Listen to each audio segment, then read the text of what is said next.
She weighed 53 pounds. He weighed 230. And she was the only thing standing between him and dying alone in those Tennessee woods. The dog found him first. That was the thing nobody would fully understand later when the adults tried to reconstruct the afternoon and make it into something with a clear beginning and a reasonable explanation. The dog was the beginning. A half-starved mutt with one torn ear and a tail that never stopped moving regardless of circumstances, the kind of animal that had survived long enough on nothing to develop opinions about everything. He had been living behind the row of trailers on Route 9 for 3 weeks, eating whatever Nora Maddox slipped through the chain-link fence when her mother was not watching. She had not named him. She understood in the wordless way of children who have experienced loss that naming something created a contract, and contracts could be broken in ways that left marks. But that Tuesday afternoon in October, he ran and she ran after him, and that was how it started. The woods behind Harlan were not the kind of woods that invited you in. They were serious woods, dark at the shoulders, full of roots that grabbed at your ankles, and old logging trails that had gone back to mud, and a quality of silence that pressed against your ears, the way deep water pressed against your eardrums. Most children in town stayed out. Most adults did too, unless they had a reason. Nora Maddox had been coming in since she was 5 years old. She ducked under the chain-link gap at the back of the lot, without slowing her backpack snagging for half a second, before she pulled free and plunged into the tree line after the dog. She could hear him ahead of her, paws on dry leaves moving fast, and she tracked the sound the way her grandfather had taught her to track sound, not by chasing it, but by reading its direction and staying slightly to the side of it. Buck Maddox had taught her a great many things. He had done it in this forest in the years before his knees went, and then his lungs, and then everything else, spending Tuesday and Thursday afternoons moving through these trees with his granddaughter at his side, pressing rope into her small hands, crouching beside her over animal tracks in the mud, sitting against a white oak, while the afternoon light changed, and explaining in the plain, unhurried voice of a man who had been a dojo instructor for 30 years, that the world was a series of problems, and the only question that mattered was whether you had learned to read them before they read you. He had never explained why he was teaching her these things specifically. She had never asked.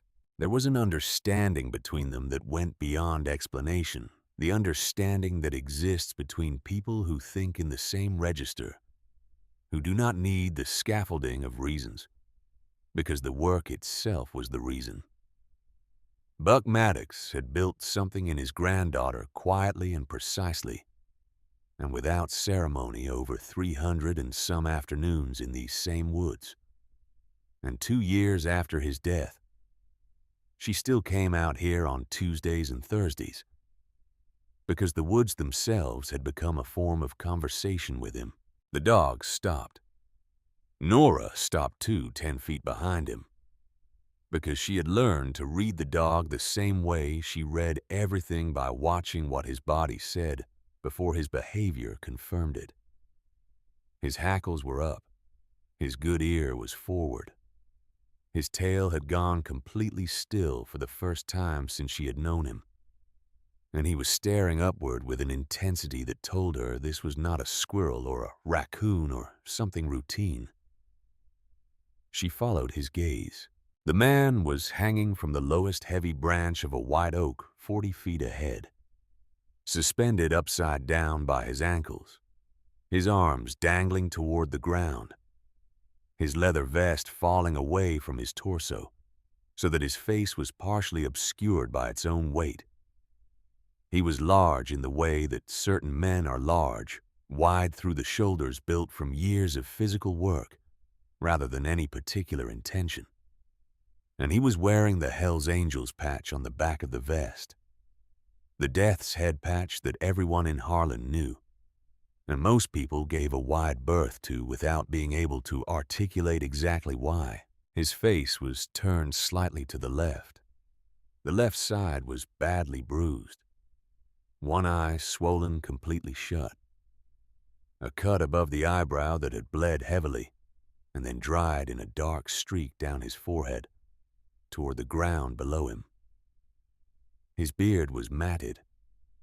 His wrists bore the raw, abraded marks of something that had bound them and then been removed. The skin broken in places, the pattern of the damage, telling her even from this distance that he had been bound for a long time and had worked to get free. He had gotten his hands free. He had not been able to do anything more than that. His chest moved, slowly, unevenly, but it moved. Nora stood at the edge of the clearing and assessed the situation with the methodical precision that Buck had spent years teaching her, and that the world had spent years assuming a child her age could not possess. She was 8 years old. She weighed 53 pounds. She was alone in the woods on a Tuesday afternoon with an unconscious man who had been deliberately suspended from a tree by people who had taken considerable care with the knots, and who were, according to everything the scene was telling her, planning to come back. The dog looked at her. She looked at the dog. "Okay," she said quietly, and she set down her backpack. She did not think about running. This was the thing that would confuse adults most when they heard the story later, the thing they would circle back to with furrowed brows and phrases like, "But surely you must have considered. And were you not frightened? And what were you thinking?" The answer to all of those questions was that she had considered the situation. She had been frightened in the way that fear functions when it is operating correctly, rather than incorrectly as information. Rather than paralysis, and what she had been thinking was exactly what Buck had trained her to think in precisely this kind of moment. She had been reading the problem. The problem was as follows. A man was suspended upside down from a tree. The suspension had been deliberately engineered by people who knew what they were doing with rope, which meant the knots would be competent and would require a specific approach. The man was alive but unconscious. The amount of time blood had been pooling in his head suggested he had been up there for at least an hour, possibly longer. There were no other footprints visible at the clearing perimeter that she could see from her current position, which meant the people who had done this had left by a different route or had not been here recently enough to leave fresh sign. She could hear no engines in the immediate vicinity, which meant no vehicles on the logging road to the north, which was the only motorized access to this part of the woods. She moved toward him slowly, not running, circling wide so that she could see his face before she was directly beneath him. She needed to see the damage. She needed to understand what she was working with before she touched anything, because the wrong touch at the wrong time could make the wrong things happen. And Buck had been very clear about the sequence of operations in a field situation. Assess first, then act. Never the other way around. She completed her circuit and crouched down 3 feet from where his fingers were grazing the leaf litter. And she looked at him and she ran the inventory in her head the way she had been taught to run it. The eye was swollen shut, which meant significant blunt force trauma to that side of the face. The cut above the eyebrow was deep enough to have bled substantially, but the bleeding had stopped, which told her the cut was not actively life-threatening at this moment. The wrist marks indicated previous restraint with at least 2 different binding materials. His boots were field-worn and heavy and caked with dried mud. The rope around his ankles was a double wrap. She traced it with her eyes from the ankle binding up and over the branch and down to the trunk where it was secured. She could see the knot at the trunk from her position. She recognized it. She had learned that knot sitting on a stump 400 yards from this spot on a Thursday afternoon 3 years ago, with her small hands working the rope over and over, while Buck watched and corrected and waited, with the patience of a man who understood that knowledge did not install itself through instruction, but through repetition and failure, and repetition again. The knot at the trunk was a constrictor hitch with a secondary friction wrap underneath it. The constrictor would hold indefinitely under the load of the man's weight. The friction wrap was the access point, the place where the system could be interrupted if you understood its logic, if you knew which direction, applied mechanical disadvantage rather than advantage. She knew which direction, but she needed to reduce the load first. She needed something to take the weight off the rope at the branch before she could work the trunk knot, or she would be fighting the man's full body weight the entire time. And she was 53 pounds, and he was not. She looked around the base of the tree. There was a section of deadfall partially buried under leaf litter.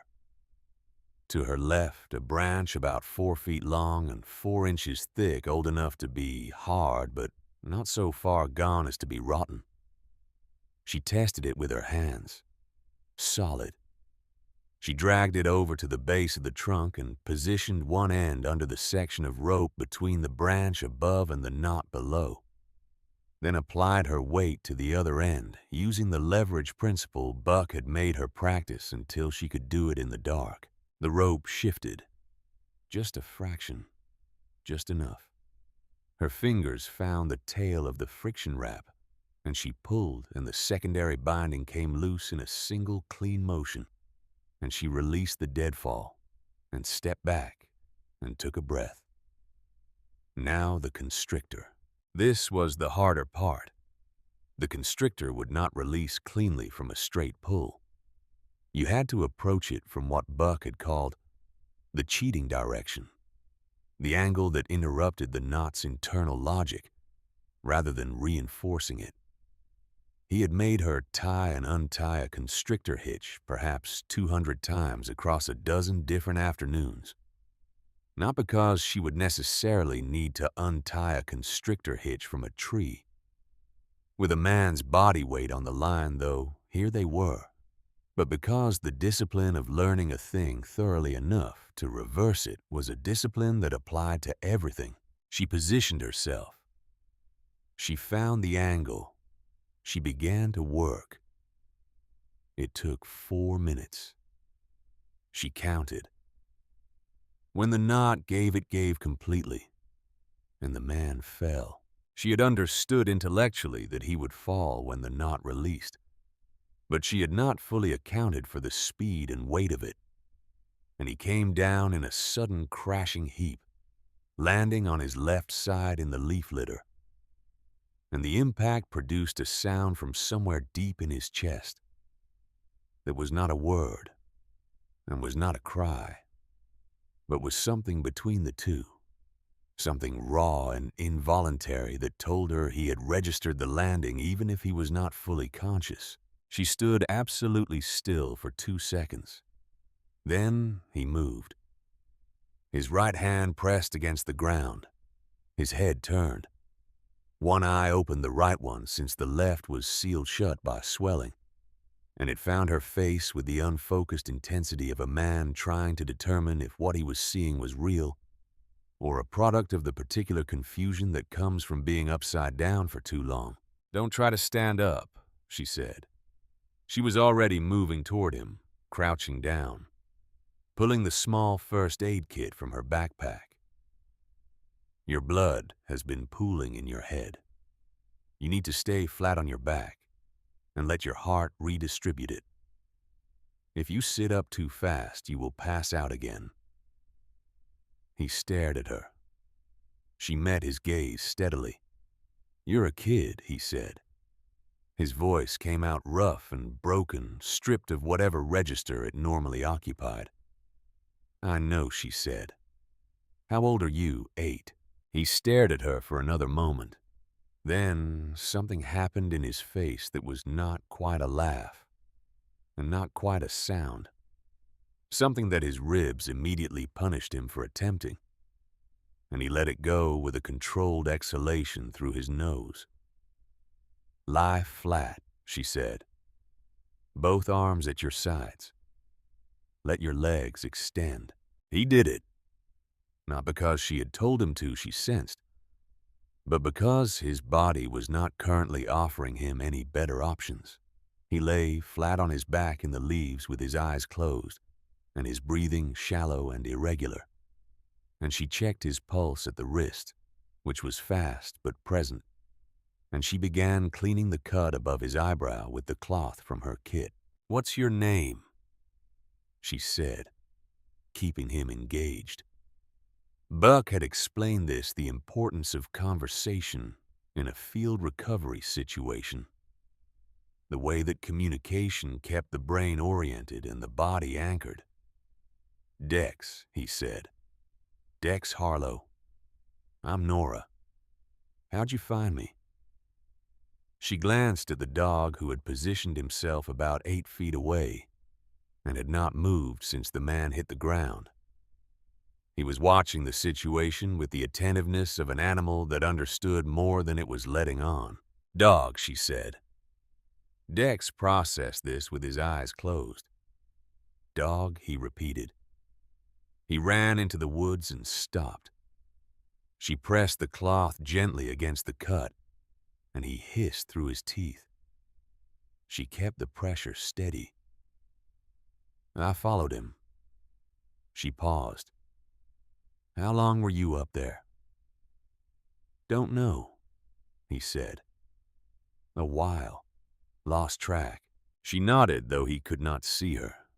The dried blood and the degree of swelling in his face told her it had been at least an hour, probably closer to 2.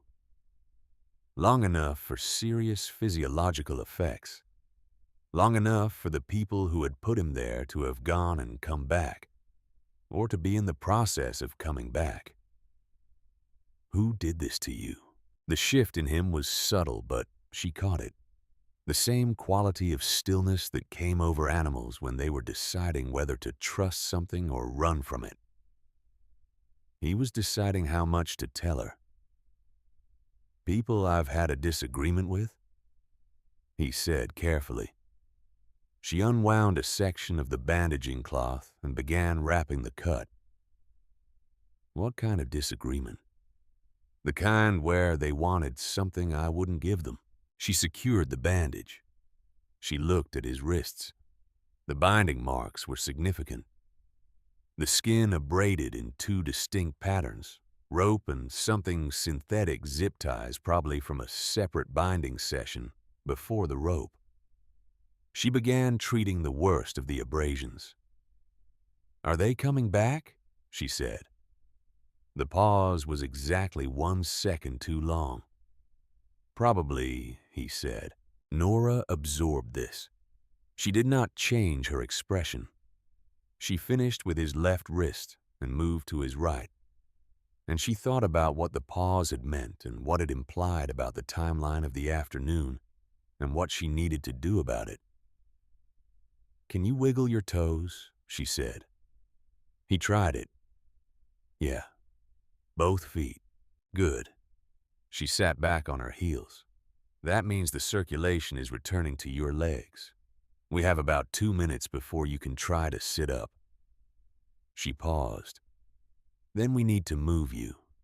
There is a hollow about 100 yards northwest of here that is not visible from more than 10 feet away. I know how to get there." He opened his good eye and looked at her. She looked back. "You're 8 years old," he said again. Not accusatory. Something more like a man recalibrating. "Yes. And you know there's a hollow 100 yards northwest. My grandfather and I mapped this section of the forest." She paused. "He taught me where everything was." He was quiet for a moment. "Where's your grandfather now?" She kept her face even. "He passed 2 years ago." Dex said nothing. He said nothing in the way of a man who understands that "I'm sorry" is too small for some things and has the discipline to recognize that and stay quiet instead. She appreciated that more than she would have been able to articulate. "Can you sit up?" He put his hands flat against the ground. Tried. The color left his face for a moment. She was already there, her shoulder against his left arm. Her weight braced against his. Not enough to lift him, but enough to give him something to push against. He got his upper body off the ground and held it there, breathing through his nose, the gray in his face slowly resolving back towards something closer to normal. "Give it a second," she said. "I'm all right," he said. "You're not yet, but you're getting there." The dog crept forward, ears low tail moving in a slow, uncertain arc, the specific behavior of an animal that wanted to offer something and was not sure if it was welcome. He pressed his nose against Dex's boot and stayed there. Dex looked down at him. Something happened in the set of his jaw, a fraction of yielding that he probably did not know was visible. "Good dog," he said quietly. "He doesn't have a name yet," Nora said. Dex looked at her. Then he put his hand on the ground and began the process of getting to his feet. And she positioned herself where she would be useful, her shoulder against his ribs, and they rose together, which from the outside would have appeared an incongruous image. A large man in a Hell's Angels vest, and a small girl with a backpack, rising from the forest floor as a single unit. He made it upright. He swayed. His hand found the trunk of the white oak and stayed there, and his legs shook in a way that told her they would be carrying him, but not smoothly, not yet. "We need to move," she said. She was already adjusting her backpack, already orienting herself to the northwest by the angle of the light coming through the canopy. "There is a specific way to walk in these woods without making noise. I will show you the path. If you feel like you are going to fall, tell me before it happens so I can step away." He looked at her. Stayed. "Follow me," she said. And they went. The 100 yards to the hollow was the longest 100 yards Nora had navigated in 3 years of Thursday afternoons in these woods. Not because the distance was difficult, but because she was managing 2 problems simultaneously. The problem of moving a 230-pound man with compromised mobility across rough terrain as quietly as possible, and the problem of the sound she had heard while she was working the knot. She had not told Dex about the sound yet. She was waiting until he was in the hollow, until he was stable and seated, and his legs had stopped shaking. There were things you told a person when they could absorb them, and things you held back until the time was right. And she had learned this from watching Buck deal with difficult news. The way he paced information rather than delivering it all at once, the way he gave people the ground under their feet before asking them to run on it. The hollow was exactly where she had left it, a natural depression at the base of a limestone slope backed by an outcropping that created a low overhang invisible from more than 10 feet away. If you did not already know, it was there. She had found it 2 summers ago during a tracking exercise. Buck had set her a red bandana hidden somewhere in this section of the woods 45 minutes to find it. She had found the hollow in 22 minutes, and the bandana in 30. Buck had not said anything when she returned it to him. He had simply nodded the specific nod that meant the work had been good, and she had carried that nod for 2 years the way other children carried trophies. She guided Dex in and got him settled against the limestone wall. His back supported, his legs extended. He was pale from the effort, but his breathing had steadied, and his eye was tracking normally. "Stay here," she said. I need to go back. He looked at her. I need to cover the site. She kept her voice matter of fact. There are signs of your landing disturbed ground, a depression in the leaves. If they find the clearing and see those signs, they will know someone helped you. And if they know someone helped you, they will look for a second trail. She paused. I can reduce what they find.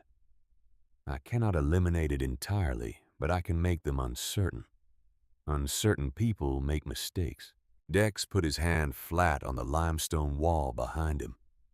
He seemed to be having a conversation with himself about something. She watched it happen in the line of his jaw. How long will you be gone? He said finally. As long as it takes. She held his gaze. Stay in here. Do not move. Do not make noise. If you hear something, you freeze and wait. The hollow is not visible from the deer path to the east or the logging road to the north. As long as you are still, you are effectively invisible. He looked at her for a long moment. Something in his expression had shifted from the initial disorientation of a man who had woken from unconsciousness to find himself on the ground with a child standing over him. What was there now was something more specific and harder to name. Not exactly trust. Something adjacent to trust. The thing that precedes trust in people who have learned not to give it quickly. Be careful, he said. She turned and walked back through the hollow entrance without answering.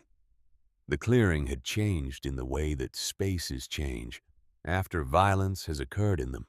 The same trees, the same branch, the same white oak with its bark and its reaching arms. But something in the quality of the air was different. A kind of charge that her skin registered even as her mind was already moving past it into the practical work of the next 10 minutes. She moved fast and methodical, the rope first. She took the section she had untied from the trunk and coiled it quickly, the way Buck had taught her to coil rope, the alternating loops that kept it from tangling. And she put it in her backpack. The branch above still had bark abrasion from where the rope had ridden over it for hours. But that was ambient evidence, the kind that would tell a story to someone who already knew what story they were looking for. And she could not do anything about that. The landing site next. The depression in the leaf litter where Dex had hit the ground. The disturbed material, the dark spots that she did not examine too carefully. She used dead leaves gathered from 6 feet away to cover the spots, layering them with the loose randomness of a fall, rather than the deliberate pattern of concealment. And she broke up the edges of the depression with the side of her shoe, dragging the surface into something that read as general forest disorder, rather than a specific event. Not perfect. She knew it was not perfect. Perfect was not the objective. The objective was uncertainty, and uncertainty was achievable. The footprints last. She had left 2 sets of prints in the softer ground near the base of the tree, her small sneaker treads, and the heavier marks of Dex's boots. From the brief time he had been on his feet here, she worked backward from the tree toward the hollow's direction, using a pine branch to sweep the surface in the way Buck had shown her, keeping the strokes light and varied to mimic wind movement rather than deliberate erasure. She was 30 feet from the clearing when she heard the first motorcycle. She stopped moving. Not distant. Close. The sound of an engine cutting, then another, then 2 more in rapid sequence, each one going quiet in a way that told her the riders had stopped on the logging road to the north, which was the only vehicle-accessible approach to this section of the forest. She had known they would come from that direction. She had factored it into her timeline. She had not factored in how fast. She tucked herself against the widest trunk available and went completely still. And she listened. Footsteps on dry leaves. Multiple sets. Moving from the direction of the logging road toward the clearing, spreading out, as they came fanning through the trees with the practiced spacing of men who had done this kind of thing before. She counted 4 distinct sets of footfalls, 4 people minimum, possibly more. The voices reached her before the clearing did. He should still be where we left him. If he's still alive. He's alive. Rex Cutter's voice she would learn later. The flat, certain voice of a man who knew the specifications of what he had ordered and trusted that those specifications had been met.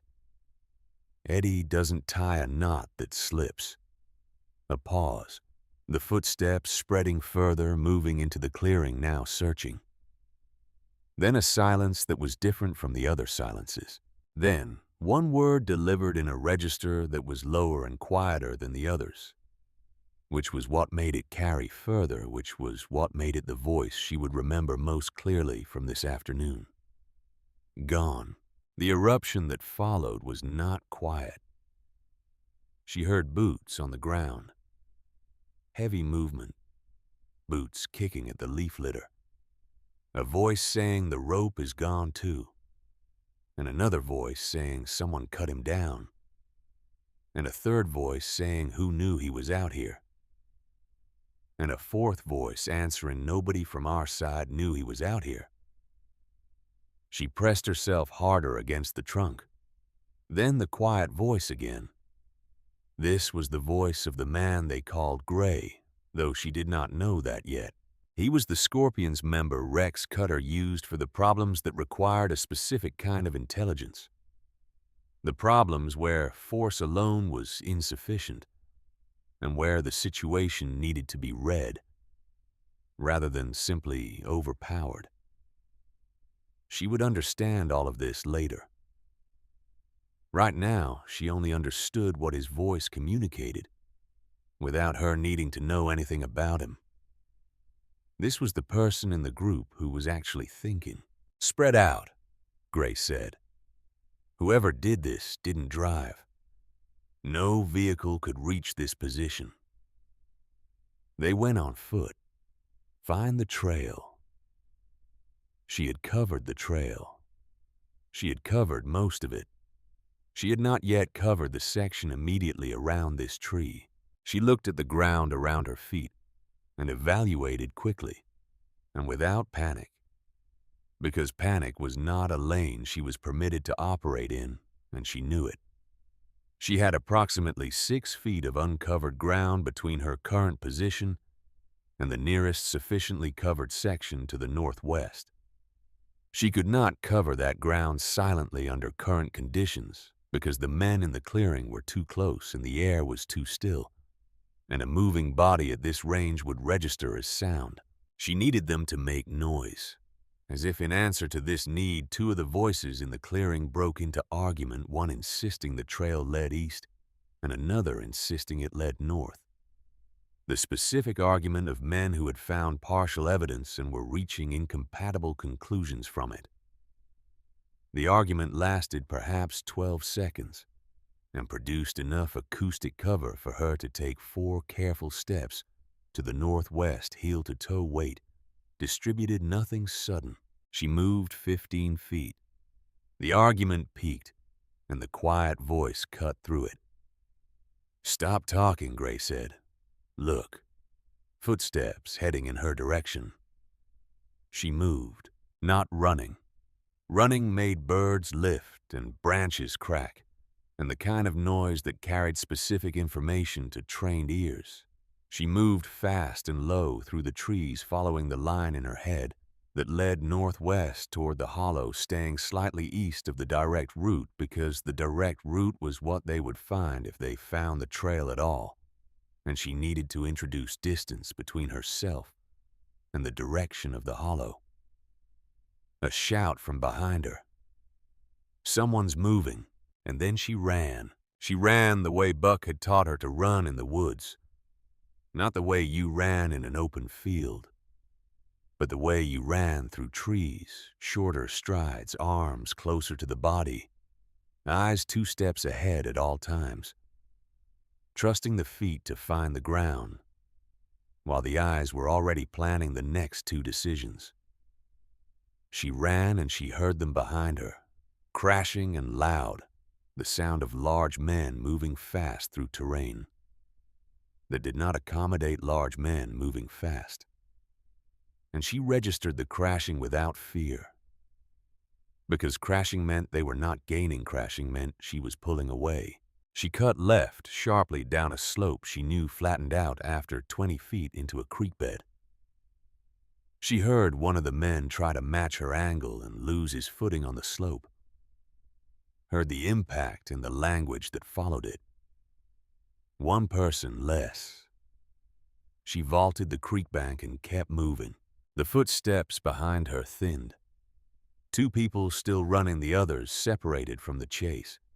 She cut right hard up through a dense section of young pines she knew well, trees growing so close together that she could pass between them and a grown man could not without turning sideways and significantly reducing his speed.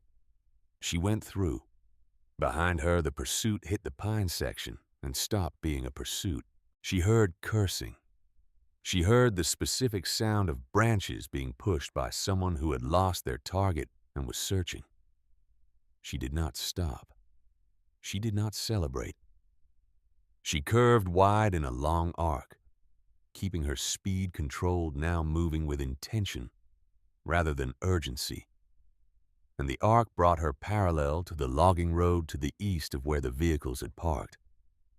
She needed to hear what they were saying, not because she was curious, though she was, because the next part of what she was going to do depended on understanding the specific shape of the problem she was dealing with, and she could not afford to operate on incomplete information.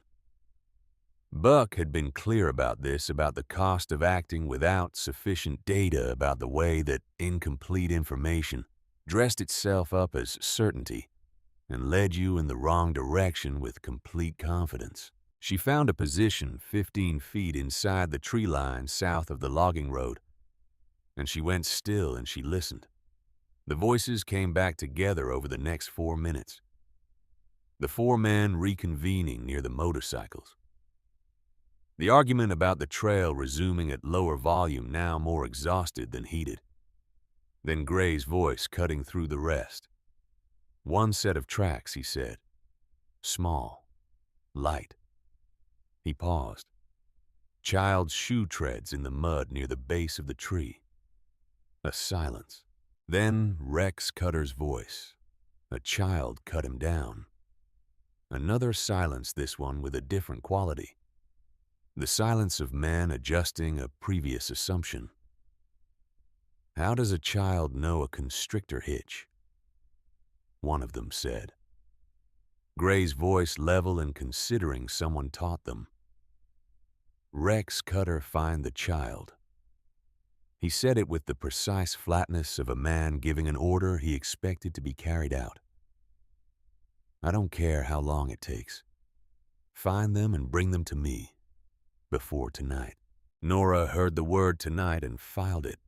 Then Rex Cutter said something else. Something addressed to the group at large, and what he said was what changed the entire shape of the afternoon. He said, everything is still on schedule. 10 o'clock tonight, the location I gave you, the Angels are going to get the message about Harlow around 8, and they will ride to where we tell them to ride, and they will find what we have prepared for them. He paused. Nobody changes that plan. Nobody deviates. Harlow being loose changes nothing because Harlow doesn't know the location, and by the time his people figure out tonight was a setup, it will be over. She stood in the tree line and absorbed this. She ran it through the same methodical process she applied to everything, laying each piece of information against the others and looking at the shape they made together. Dex Harlow had been used as bait. The real objective was never the information Rex Cutter wanted from him. Or not only that.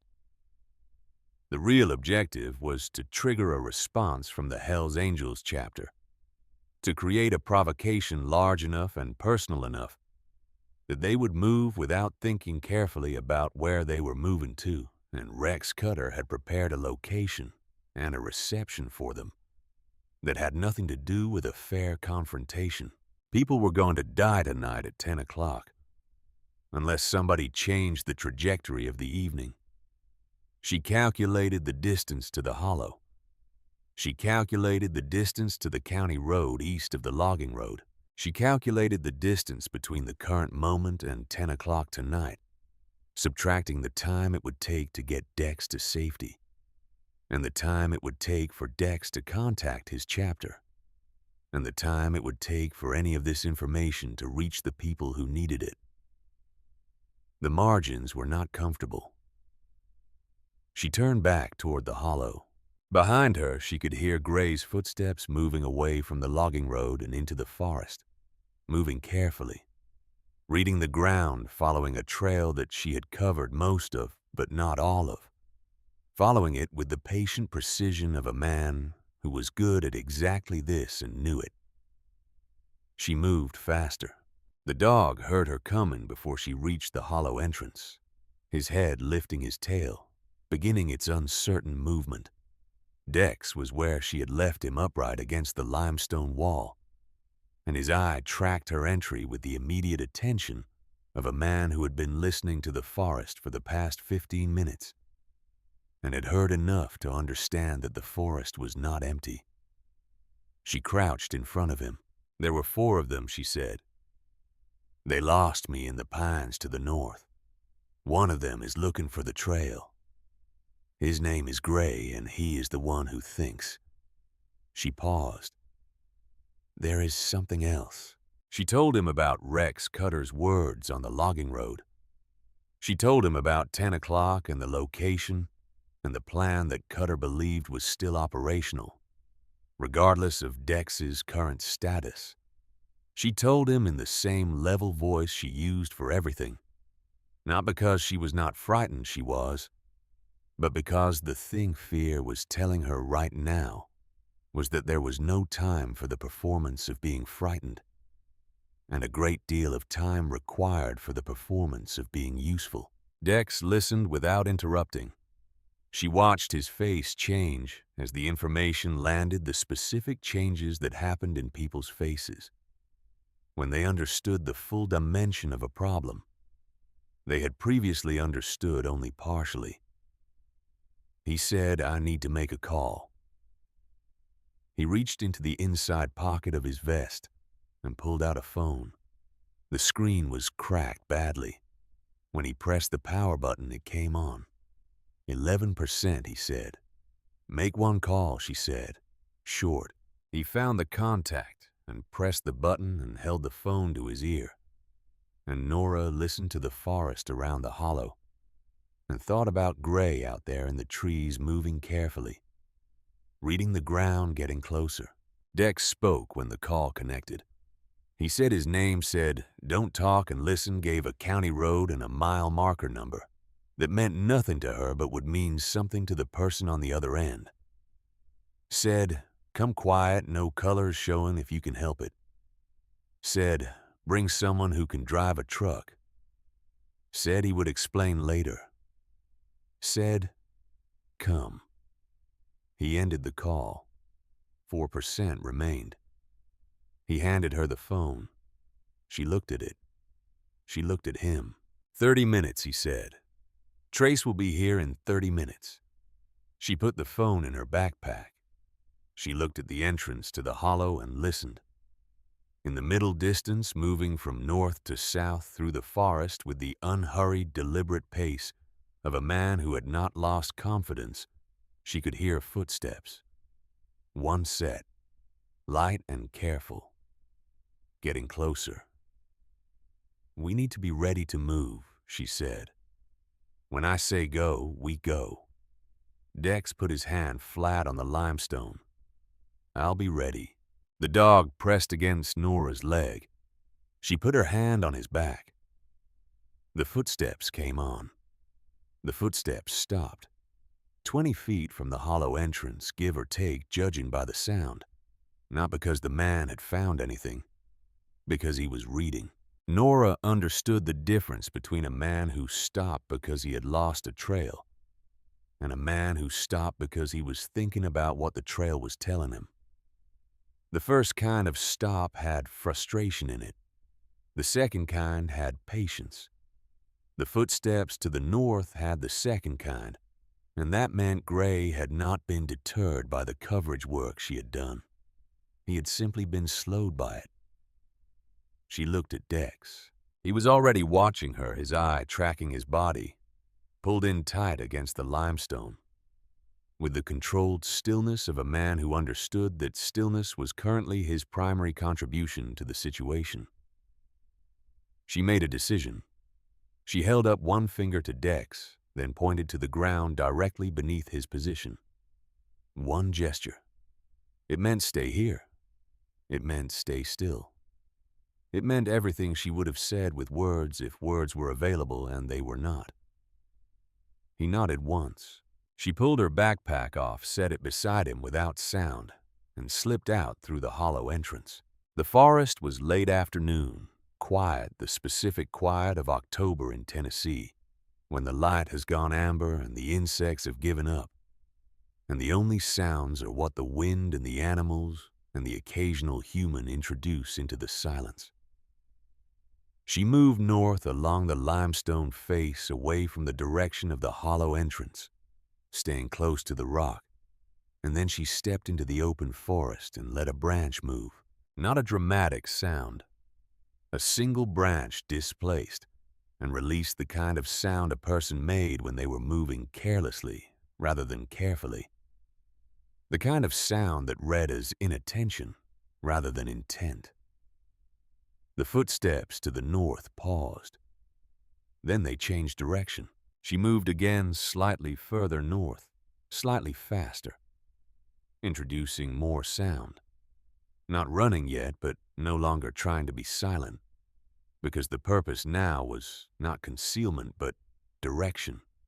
She was redirecting the attention of a man whose attention was currently pointed too close to the hollow, and the only tool she had for this was herself. The footsteps began moving toward her.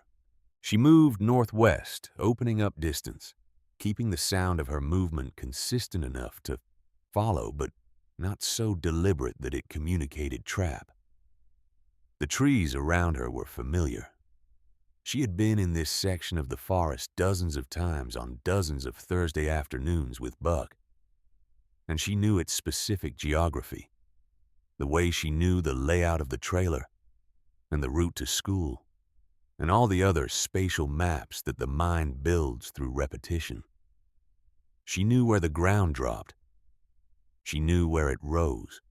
She knew which sections would slow a large man and which would not. The man following her was not a large man, she noted. Gray moved with an economy that suggested someone who had learned to operate efficiently in confined and difficult terrain, and the sound of his footsteps was light for someone his apparent age and size. This was a different kind of follower than the ones who had crashed through the pines behind her earlier. This was someone who would not be easily shed. She needed space. She cut east hard and fast and let herself run, because running now communicated something specific. She had been found. She was reacting, she was fleeing. This was a story she wanted him to read. She wanted him following a running child through the woods. Not a methodical one, because a running child was a problem with a predictable solution, and she needed him to believe he was solving a predictable problem. She heard him accelerate behind her. She ran, through a stand of young hickory where the ground was firm, then up a short rise and over its crest, and down the other side. And here she cut south away from both the logging road and the hollow, taking a line she had walked enough times to trust.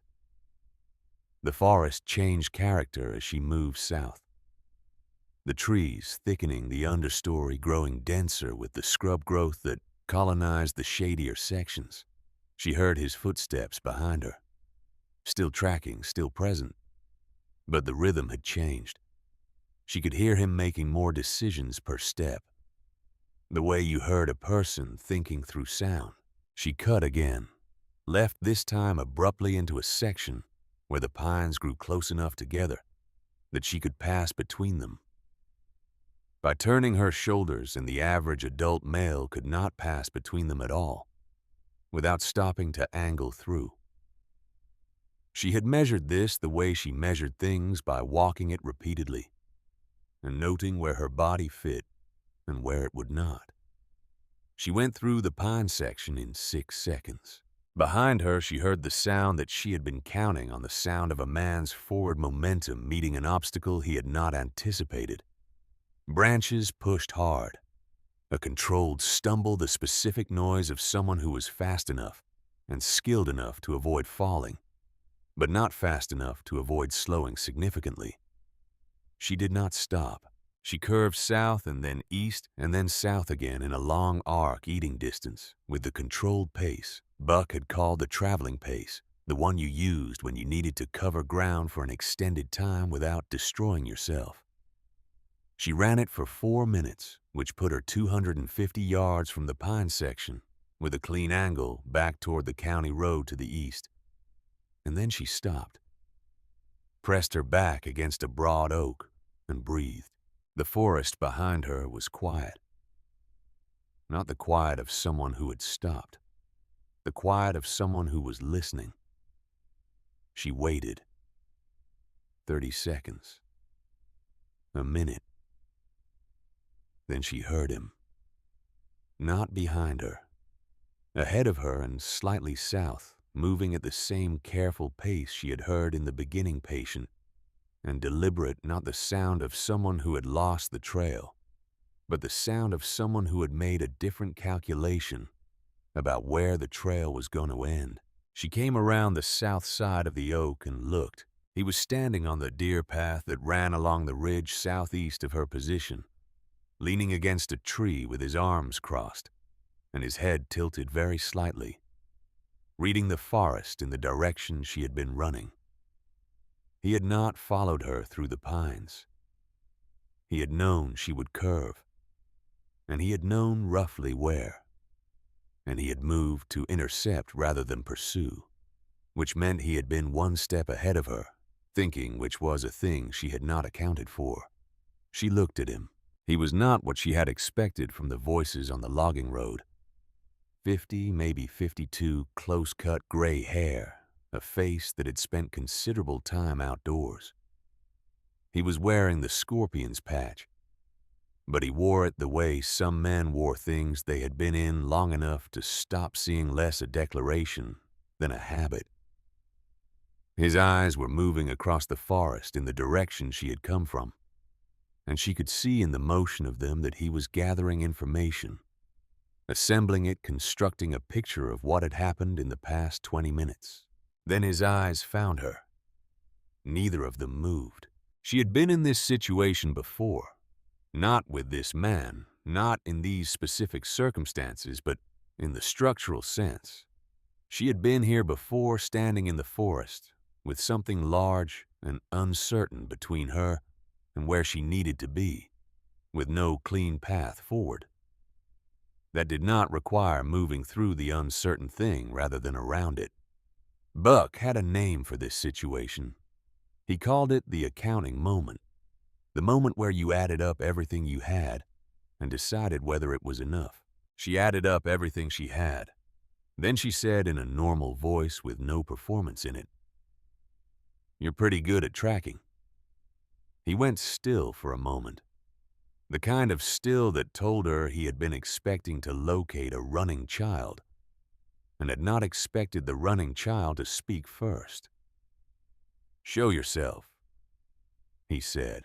"I'm right here," she said. She stepped out from behind the oak into his line of sight, into the open onto the deer path, and she stood there and let him see her clearly. "I'm just a kid. I'm not carrying anything." He looked at her, not the way the other men had looked when they were crashing through the forest with their voices raised. Carefully, The way a man looked at something that was not matching the category he had put it in. "How old are you?" he said. "8. What are you doing out here?" "Walking my dog." His eyes went to the space around her, the tree line, the path in both directions. She could see him processing, checking her statement against what he knew and what the physical evidence in the forest had told him. The dog was not here. She had left the dog with Dex. This was a liability in the story she was telling.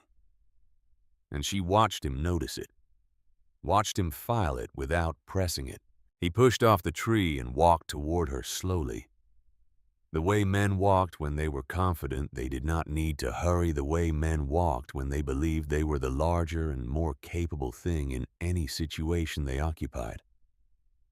She did not move. She watched him come and she kept her face even. And she ran the possibilities. "Did you see a man out here?" he said. He stopped 6 feet from her. Big, leather vest. "I saw him."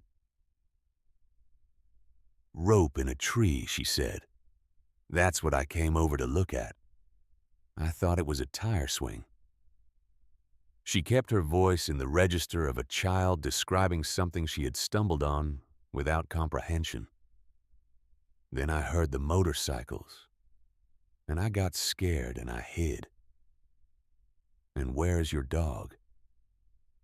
He got frightened by the noise. He ran toward the road. He studied her face. She held his gaze because she had learned from Buck that looking away was what liars did, and she was not lying. She was choosing which true things to say, which was a different operation entirely. Buck had explained this carefully. A true statement delivered with the right selection and the right timing was not deception. It was economy. It was the difference between giving someone all the information and giving them the information that was appropriate for the moment. She had seen a rope in a tree. She had been frightened by the motorcycles. Both things were completely true. The man in front of her was smart enough to sense something he could not quite locate. "What's your name?" he said. "Nora," she said. "Nora Maddox." The effect of the name was not dramatic. It was subtle, a quality of stillness that arrived in him that had not been there before, a micro-interruption in the smooth machinery of a man assessing a situation he believed he was in control of. His eyes did not widen. His expression did not change in any visible way. But something happened behind his eyes that was not the continuation of what had been there before. And she watched it happen and could not yet name what it was. "Maddox," he said. His voice had changed by a fraction, a degree of tone she would not have been able to describe, but would have been able to recognize. "From Harlan." "Yes," she said. He looked at her for a long moment, and she looked back, and neither of them spoke. "Your grandfather," he said finally, and his voice was slower now. Careful in a way it had not been careful before. "His name was Buck, yes." The thing behind his eyes resolved into something she recognized from adults who had encountered a piece of information that relocated them, that moved them from one position to a different one, with the specific abruptness that came from a fact arriving without warning. He was not the man who had been sent to find the person who cut down Rex Cutter's prisoner. He was something else standing on a deer path in October in Tennessee, and he was working out what that something else was. She waited. "Buck Maddox ran a dojo in Harlan," he said. His voice had the quality of a man speaking aloud, something he was also examining internally, as if the saying of it would help him verify it. "He said it the way you said things you had not said in a long time." "Yes," she said. He exhaled through his nose. looked at the tree line to his left, then back at her. "I was 17 years old," he said. "My mother put me in his class because she had run out of other options. She didn't know what to do with me. She put me in the class and drove away and came back 2 hours later." He paused. "I stayed for 3 years. Nora was quiet. She kept her face still and she listened. And she did the thing Buck had always done, the thing she had watched him do with students and with people in general. The thing she had absorbed without being taught it directly. She gave the other person room. She did not fill the space. She let the silence be what it needed to be, and she waited for it to produce what it was going to produce." He talked about Nora's granddaughter, he said, not by name. He talked about his student, the one who was coming along. He said she was the best student he had in 30 years. He said he had never told her because he didn't want her to stop working for it. The words arrived and she received them, and she stood in the October afternoon on a deer path in the woods behind Harlan, Tennessee, and felt them land in the specific place inside her that had been waiting for them. Without knowing, it was waiting the place that existed in children who have lost the people who shaped them and who carry the weight of that loss forward without having anywhere particular to put it. She had carried it for 2 years. She put it here. She did not let it show on her face, not because she was hiding it, but because some things were too large to perform, and this was one of them, and performing it would have made it smaller. "He told you this," she said. Her voice was steady.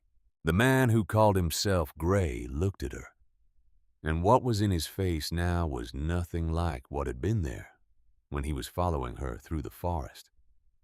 It was something quieter and more complicated, the expression of a person who has traveled a long distance and arrived somewhere they did not expect. "Yes," he said. She absorbed this. She let it settle. Then she moved because the afternoon was moving whether she moved with it or not, and there were things that needed to happen in the next several hours that would not happen if she stood on this deer path with this fact inside her. "Rex Cutter is setting a trap tonight," she said. She said it in the same level voice she used for everything, not as an accusation, as information. 10 o'clock at a location he's already chosen. He's going to send word to the Hells Angels chapter that Dex Harlow is dead. They'll ride to where he tells them to ride, and they'll find what he's prepared for them. She paused. "People are going to die." Gray looked at her. She looked back. "You know the location," she said. "I heard him give it to your group on the logging road." Gray said nothing. "If you let that happen," she said, "because of rules or history or because it's easier to let it happen than to stop it, that is not what Buck Maddox would want from you. That's not what he spent 3 years building." The silence that followed was not the silence of a man about to dismiss what he had just heard. It was the silence of a man absorbing the weight of what he had just heard and measuring it against the weight of everything else he was currently carrying, the years and the choices and the affiliations and the version of himself he had agreed to be when he agreed to be it. She waited. She let the silence do what silence did when you gave it room. He told her the location. He said it quietly, looking not at her but at a point in the middle distance, as if the saying of it required him to be looking at nothing specific. A county road intersection 4 miles east of Harlan. A barn on the north side, a field that spread south with no cover for 100 yards. In any direction, the kind of location that looked like a meeting point, but was designed to be something else entirely. She filed it. He looked back at her. "I'm going to tell them I lost the trail," he said. "I'm going back to the logging road, and I'm going to tell them the child ran, and I couldn't find them." He paused. "That's all I'm going to say." She looked at him for a moment. He held her gaze, and there was nothing evasive in it, nothing performing. He was telling her what he intended to do, and he was telling her honestly. "I didn't find you," she said. "When you came back the second time, you didn't find me and I didn't tell you anything." He understood what she was doing. She could see him understand it. She was giving him the cover he would need when Rex Cutter asked why he had come back empty-handed. She was giving him a story where his failure was simple tracking failure rather than deliberate choice. And she was giving it to him not because he had asked for it, but because it was the decent thing to do for someone who had done a decent thing. And because Buck Maddox had spent 30 years making people who understood the difference between decency and its absence. He nodded once. Then he turned and walked away north in the direction of the logging road, and she watched him until the trees absorbed him, and she could no longer see or hear him. She stood alone on the deer path for a moment. She thought about what Buck had said to this man, to a 17-year-old who was on his way somewhere bad, to someone he had apparently seen something in worth the investment of 3 years and the kind of words you usually reserve for people who were close to you. Best student he ever had. She had not known this. She had not known he thought it. She had spent 2 years coming to these woods on Tuesdays and Thursdays and talking to the trees and the air and the absence of him. And he had told this to a stranger on a logging road in Tennessee on a Tuesday, October afternoon almost 35 years ago. She turned and walked back toward the hollow. Dex heard her coming. She knew because the dog came to the entrance before she arrived at it. Tail moving pressure off, confirming safe approach. She came through the entrance and crouched in front of Dex, and he looked at her face with the attentiveness he had been developing across the afternoon, the particular way he had learned to read what she kept below the surface of what she said. "You're okay," he said. "There were 4 of them," she said. "Gray is the one who found me. He tracked back after the others lost me in the pines." She paused. "He knew my grandfather." Dex went still. She told him the parts she had decided to tell, the parts that were relevant to the operational situation. The location of the ambush, the 10 o'clock timeline. The fact that Gray had been told, the fact that Gray intended to say he had lost the trail. She told it in sequence and without editorializing. Then she told him the other part. The part that was not operational. The part that was just true. He said Buck talked about his granddaughter to Gray, she said. She kept her voice even. He said I was the best student he had in 30 years. He said he never told me because he didn't want me to stop working for it. She paused. Gray told me that, standing on the deer path. Dex was very quiet. She looked at him and saw something happening in his expression that she recognized because she had seen it in other people on the receiving end of facts. They needed time to assemble, and she gave him the room she always gave people who needed time. Then he said, "I need to tell you something." She waited. "Buck Maddox trained me," he said. His voice had changed from the voice he had been using across the afternoon. The voice of a man in a practical situation, working through practical problems. What was underneath it now was something older. I was 16. My aunt brought me to the dojo because my parents were gone, and I was on my way somewhere she could already see was bad, and she didn't know what else to do with me. He stopped. He took a breath. He kept me for 2 years. She looked at him. She absorbed the fact of it and held it and turned it and looked at its shape.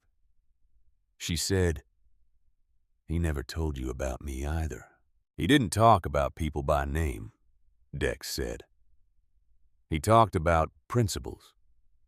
He talked about moments. He told me once that the most dangerous thing he had ever taught anyone was the habit of reading a situation correctly, because once you knew how to read a situation correctly, you had no excuse for misreading it on purpose. He paused. I have spent 20 years reading situations on purpose wrong because it was more convenient than reading them right.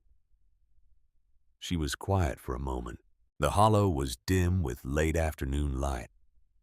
The limestone wall behind Dex casting the shadow that made the space what it was, and the dog was pressed against Dex's leg, with his chin on Dex's knee. And the forest beyond the entrance was quiet, in the way of a forest that has finished with one set of events and has not yet begun the next. We need to reach the county road, she said. Trace is coming. After we reach the road, you need to contact your chapter. You need to give them the location of the ambush, and you need to tell them not to go to the location Rex Cutter sends them to. She paused. Can you walk it? He tested his legs against the ground. The shaking from earlier had largely resolved the circulation, having done the work it needed to do over the past 45 minutes. He had color in his face, and his eye was tracking with normal clarity. I can walk it, he said. Then let's go. He got to his feet with less ceremony than the first time, assisted but not carried. And she positioned herself to his left, and they moved out of the hollow into the late afternoon forest. The 3/4 mile to the county road was not an easy 3/4 miles. The ground was uneven, and the light was changing as the sun moved behind the western ridge, and the temperature was dropping in the specific way it dropped in Tennessee in October. Not sharply, but persistently, the kind of cold that announced itself through layers. She set the traveling pace and watched Dex match it with the concentration of a man who was using effort and will in roughly equal measure to substitute for physical resources that were currently operating below full capacity. They moved through sections she knew well, past the stand of old hickory where Buck had once sat on a root, and explained the difference between cover and concealment to a 6-year-old who had asked why they always stopped in certain places and not others, through the low area where the ground softened in wet weather and was now crunching under their feet with the texture of nearly dry mud. Along the base of the secondary limestone ridge, where a section of the rock had fallen away years ago and left a ledge that Buck had used as a landmark, calling it the cathedral. She navigated by these landmarks with the confidence of someone who had learned them so thoroughly.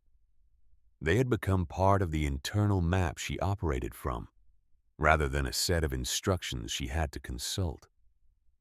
Dex was quiet as they moved, conserving what he needed to conserve, which she respected, and which told her something about him, about the kind of person he was when he was stripped of the surface things and operating from whatever was underneath.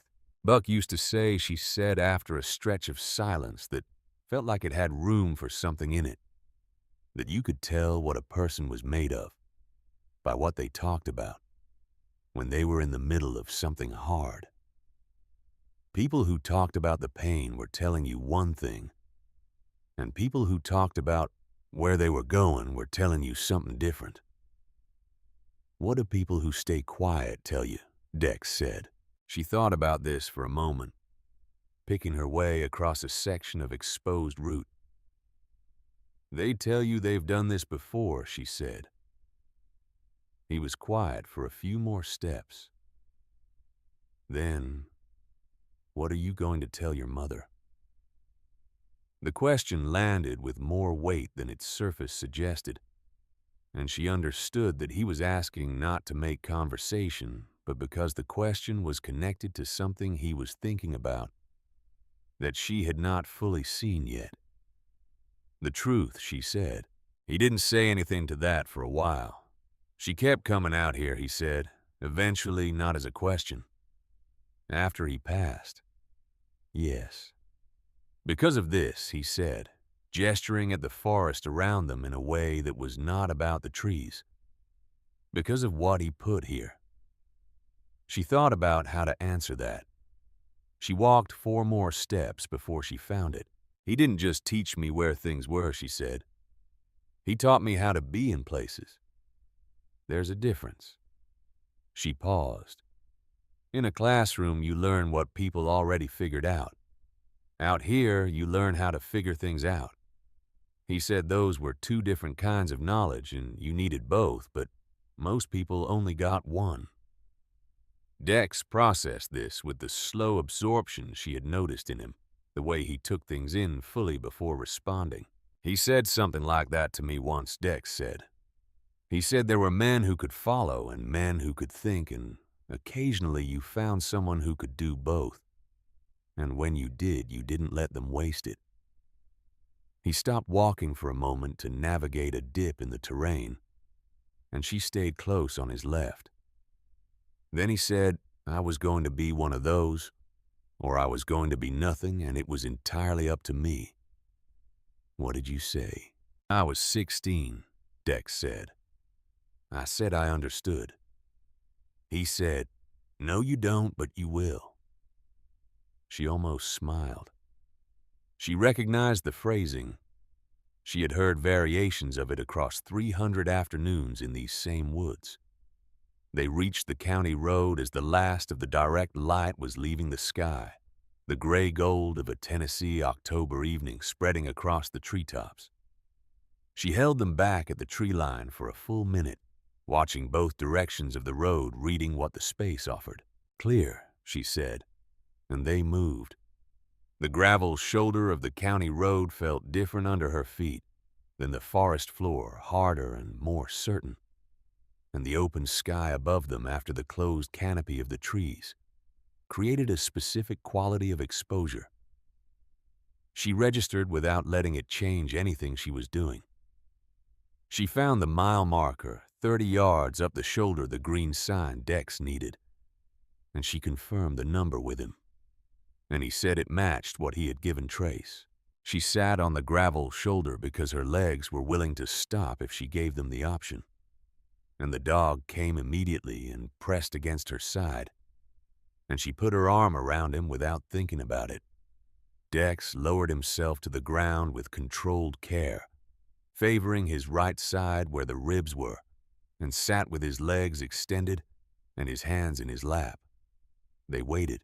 She counted the time in her head the way Buck had taught her to count time, without a watch, using breath and internal rhythm to estimate minutes. 11 minutes, 12, 13. How bad are the ribs, she said. 2, maybe 3 cracked, he said. Not broken through, I've had worse. He said it without self-pity and without performance, just as a factual assessment of a physical condition. And she noted it and did not press. He looked at the position of the sky to the west. What time do you think it is? Around 6, she said. Maybe 6:15. Trace should be close. She nodded. Then she said the thing she had been holding back since the deer path. The piece of the situation that was not about the operational problem, but about the larger one, the one that would still be there after tonight was resolved or not resolved. Rex Cutter's plan for tonight, she said. Even if we stop it. That doesn't end the thing between your club and the Scorpions. That's just tonight. Dex looked at the road. No, he said. It doesn't end it. What does it do to it? He thought about this. Opens a different possibility, he said. If tonight doesn't happen the way Rex planned it. If the ambush is a failure, there are people in that group who are going to question whether Rex's judgment is what it used to be. There are people who have been in this situation long enough to be tired of it. Gray is one of them, he said, and she heard something in his voice that was not certainty and not hope, but the specific quality of a man looking at something he has not let himself look at directly in a while. The fact that he told you the location tells me something about where he actually stands. He didn't tell me, she said. She said it carefully. He decided not to prevent me from knowing. There's a difference. Dex looked at her. She looked back. He almost laughed, and the ribs vetoed it with a precision that crossed his face and was gone. "Buck," he said, shaking his head slowly. She looked at the road. An engine sound came from the east, still distant but growing, and the dog lifted his head, and his ears moved forward. She watched the road. A truck appeared around the curve a quarter-mile away, moving fast, slowing as the mile marker came into view. Trace Dex said. The certainty in his voice was the certainty of a man identifying something he knows by its pattern. The way you identified the sound of an engine you had heard 1,000 times. The truck pulled to the gravel shoulder and stopped, and the door was opened before the engine had fully quieted, and a man came out moving at the specific pace of someone covering ground efficiently without technically running. He was heavier than Dex, wider through the chest, with a face that had decided at some point to stop managing what it expressed. He crossed to Dex, and he looked at him, and she could see in the comprehensive inventory his eyes ran, that he was checking for the things that mattered: damage and status and the fact of being present and upright. "Brother," he said. His voice had the texture of a man who had been holding something tight for a while and was in the process of releasing it. "I'm standing," Dex said. "Barely. I've been worse." She knew that was true, and she suspected Trace knew it too. And there was something in the exchange between them that was the specific shorthand of people who had been through enough things together, that most of what needed to be said could be compressed into very few words. Trace looked at her. She looked at him. "This is Nora Maddox," Dex said. "She's why I'm standing." Trace looked at her again with a different quality of attention. She let him look. She was accustomed to adults needing time to recalibrate. "How old are you?" he said. 8. He turned to Dex. "She's 8. I'm aware. She cut you down from a tree and covered the site and redirected 4 scorpions through the pines," Dex said, "and got the location of tonight's ambush." The silence that followed had the quality of a man fundamentally revising something he had previously believed was settled. "There's something else," Nora said. She looked at both of them. "Rex Cutter is going to send word to your chapter around 8 o'clock that Dex is dead. He'll direct them to the ambush location." She described it: the intersection, the barn to the north, the open field with no cover. She said it plainly, the way she said everything without the performance of urgency, because the facts were urgent enough on their own, and performance only diluted them. Trace heard it with the stillness of a man receiving information he intended to act on. His face changed once quickly when she described the field with no cover, and then it went back to the expression it had been wearing. When he said, 10 o'clock, she said, "which means the word goes out at 8, which means your chapter has roughly 2 hours to receive bad information and decide how to respond to it." Trace looked at Dex. Dex said, "I need to be there. I need to walk into the chapter house and not be what Rex Cutter told them I was, and I need to give them what she just gave you before anyone does anything tonight that cannot be undone." Trace did not argue with this. He turned toward the truck. "Can you get up?" Nora said. "Working on it," Dex said. She positioned herself to his left, and he used her shoulder and the side of the truck in combination to get himself upright. And Trace came around and took the other side, and the 3 of them managed the geometry of getting a man with cracked ribs into a truck cab with a reasonable minimum of additional damage. The dog jumped into the truck bed before anyone suggested it found a spot and lay down with the settled manner of an animal that had made a decision about where it belonged. Nora looked at the truck bed. She looked at the dog. Trace looked at the dog. "That your dog?" "He doesn't have a name yet," she said. She got in behind Dex's seat and the door closed and the engine came on, and they pulled back onto the county road heading west. The inside of the truck was quiet in the specific way of a vehicle carrying people who had recently come through something and were in the process of deciding what to do next. She sat with her backpack on her lap and looked out the window at the Tennessee evening moving past, and thought about everything that was in motion and everything that still needed to happen. There was the chapter meeting which needed to happen before 8 o'clock. There was the ambush location which needed to reach someone who could act on it. There was the phone call she knew she needed to make, not because of the operational problem, but because of the other problem. The one that had been present since she had heard the sound of the motorcycle engines on the logging road while she was working the knot in the tree. The one that had a face attached to it, and a name and a working schedule. Her mother got off at 6. She looked at the cab's clock. 6:22. She looked at the road ahead.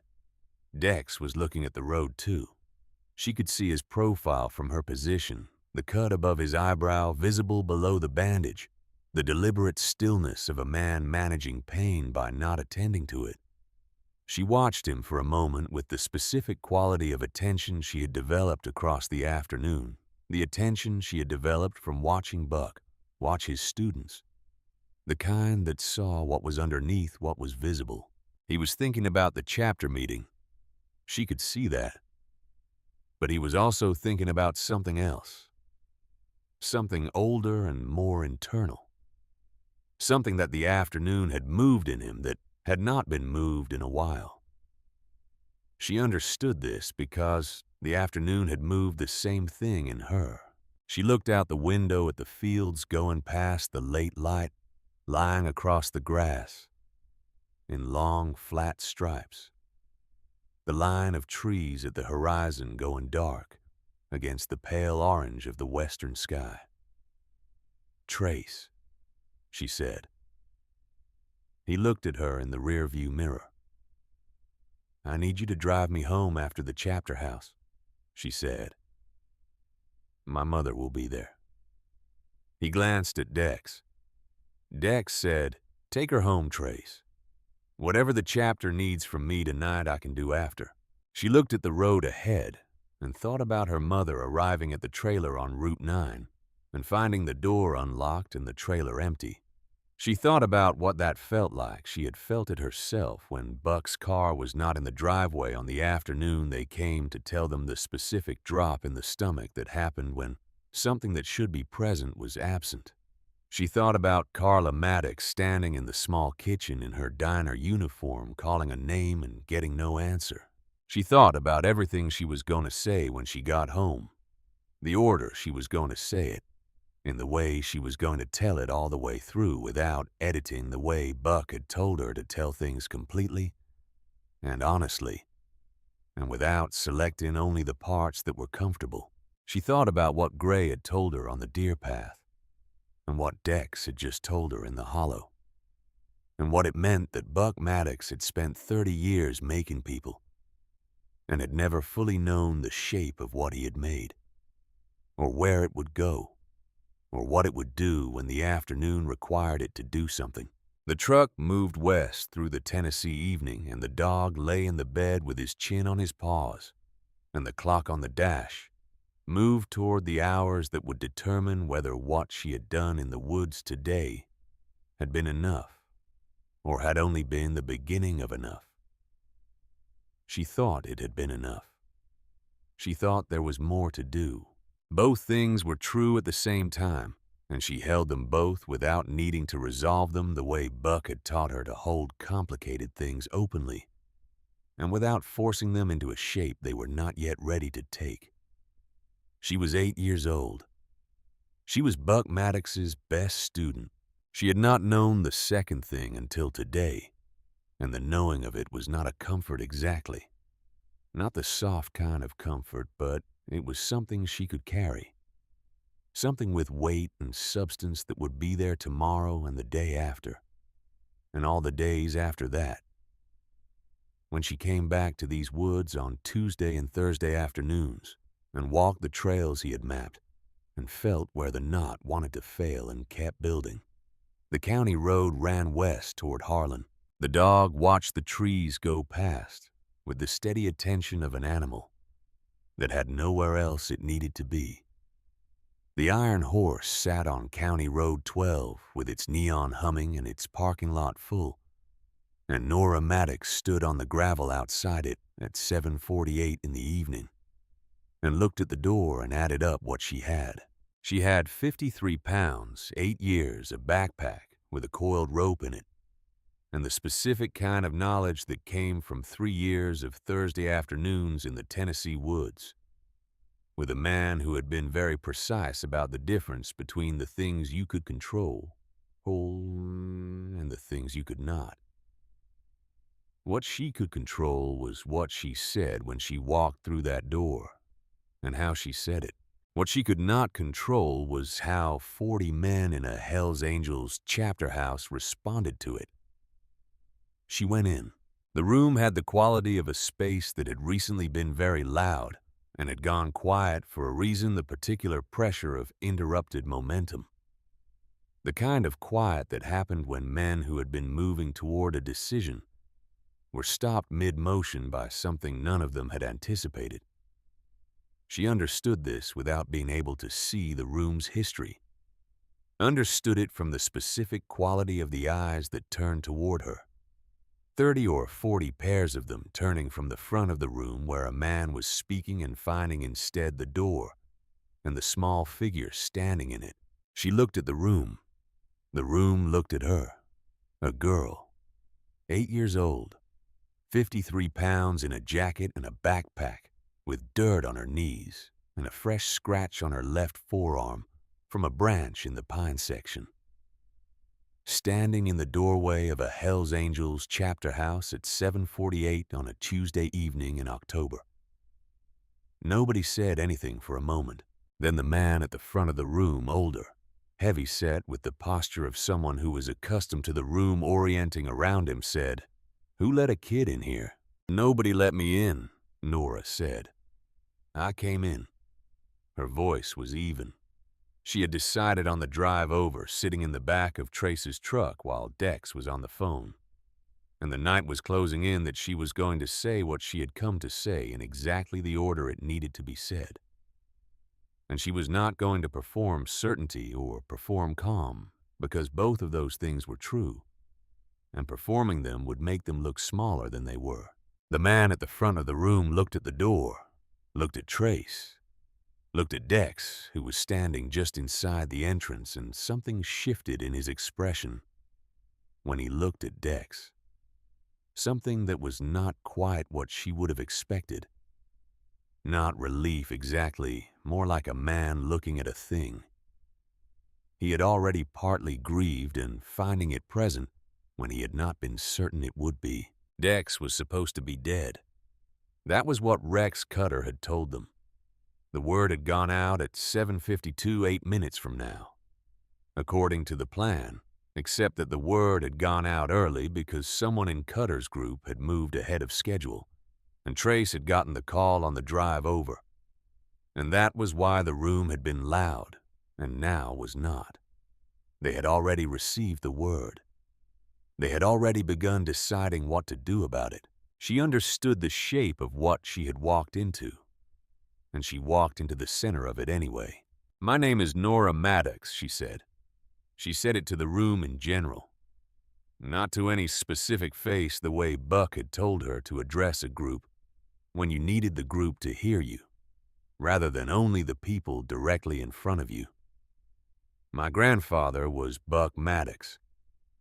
He ran a dojo in Harlan for 30 years before he died 2 years ago. She paused, a full second, the kind of pause Buck had used in the dojo, when he wanted something to land before he continued building on it. He trained Dex Harlow when Dex was 16 years old. He trained a scorpion named Gray when Gray was 17. The room had been quiet before. It went quieter. She kept going. Tonight at 10 o'clock, Rex Cutter's people are waiting at a location 4 miles east of town. She gave the intersection, she gave the barn to the north, she gave the open field with no cover. She said it plainly, the way she had said everything today without the performance of urgency. I know this because Gray told me. He told me because he made a choice this afternoon about what kind of man he was going to be. She stopped. He made that choice because of my grandfather. Because of what Buck Maddox spent 3 years building in him 35 years ago. And what Buck Maddox spent today building in me in a forest behind Harlan. When Gray found me on a deer path, and I told him what Rex Cutter was planning, and asked him to stop it. Nobody in the room moved. She looked at the man at the front of the room, the one with the posture of authority. She looked at the faces along the walls. She looked at all of them, and she did not look away. My grandfather spent 30 years teaching people how to stop fights. Before they started, she said. He said the fight you prevent is worth 10 you win. He never explained the reason to me directly. He just kept teaching, and he kept trusting that I would understand the reason when I needed it. She paused again. I need it tonight. You need it tonight. And if you ride to that intersection at 10 o'clock the way Rex Cutter wants you to ride there, every person he spent 30 years building something in will have done it for nothing. The room was absolutely still. She had said what she came to say. She stood in the stillness and let it be what it was, and she did not add to it or qualify it, because Buck had been very clear about the damage that talking past the right stopping point could do. Then Dex moved. He had been standing near the door to the right, and he moved forward through the room toward the front. In the way he moved through everything with the contained deliberateness of a man who had decided what he was going to do and was in the process of doing it. She watched him move, and she saw the room track him. Saw the attention of 40 people shift from her to him, and she understood that this was how it needed to go, that she had opened the space and now the space needed what it needed.